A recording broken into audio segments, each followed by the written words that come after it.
warahmatullahi wabarakatuh.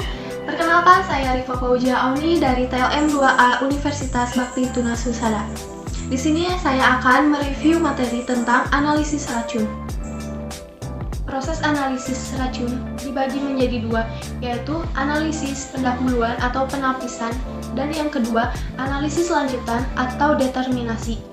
Analisis pendahuluan dibagi lagi menjadi dua, yaitu analisis kualitatif dan metode imunokimia.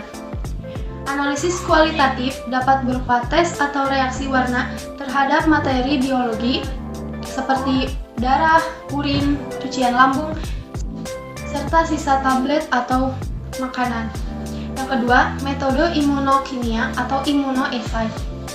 Nah, analis lanjutan atau determinasi dibagi lagi menjadi dua, yaitu pertama, pemastian dugaan atau hasil analisis kualitatif atau KLT atau bisa spektroskopis, dan yang kedua, penetapan kadar toksikan serta metabolitnya seperti GC atau HPLC. Proses laboratorium dalam analisis racun dibagi menjadi tiga, yaitu ada pre-analitik, analitik, dan pasca-analitik. Pre-analitik seperti jumlah sampel yang mencukupi, wadah inert, transportasi yang aman, penerimaan dan penyimpanan, dan prioritas analisis. Sedangkan analitik ada dua, yaitu validasi atau akurasi atau presisi. Yang kedua, waktu yang sesuai dengan kondisi klinis. Pasca analitik di dalamnya berupa mekanisme pelaporan, interpretasi hasil, rekaman hasil atau penyimpanan residu atau sisa sampel.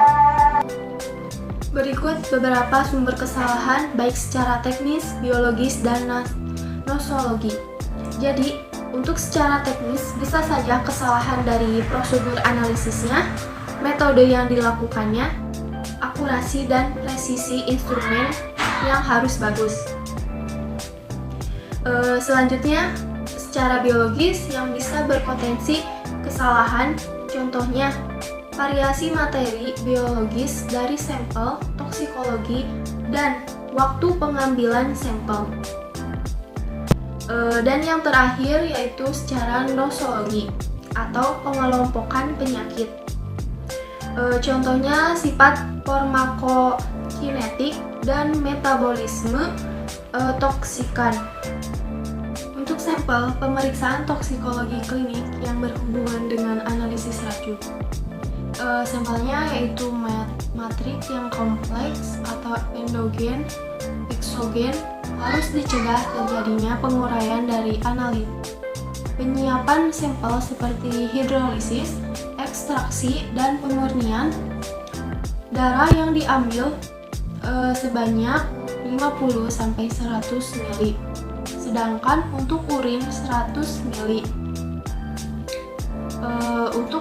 Untuk pengawet yang digunakannya yaitu ada alkohol 96%, es batu, dry ice, Na fluorida atau bisa merkuri nitrat.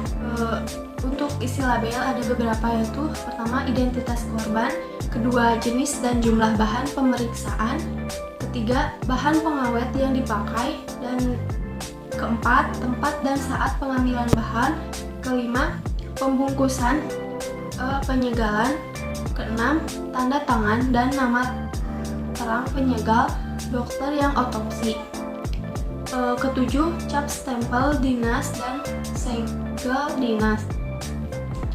Untuk penyimpanan sampel urin, pertama umumnya dapat langsung uji penapisan dengan teknik immunoassay. Kedua, kadang juga perlu perlakuan awal, misalnya dengan pengaturan pH dan sentrifuge untuk menghilangkan kekeruhan. Pengaturan pH dan sentrifuge untuk menghilangkan kekeruhan. Penyimpanan sampel darah, pertama bisa menggunakan serum atau plasma dan bisa menggunakan uji penapisan immunoassay. Kedua, apabila darahnya lisis atau menggumpal, segera larutkan dengan metanol dan setelah disentrifuge, maka supernatanya yang diambil. Ketiga, menggunakan kromatografi, lapis tipis sampelnya harus diekstraksi terlebih dahulu untuk mengambil komponennya. Kemudian bisa melakukan pemisahan secara bertingkat. Dan untuk materi yang terakhir ada pasca analitik, yaitu konsultasi dengan dokter atau toksikologi untuk pemastian diagnosa dan tindak lanjutnya. Itu saja yang dapat saya sampaikan mengenai analisis racun. Terima kasih. Wassalamualaikum warahmatullahi wabarakatuh.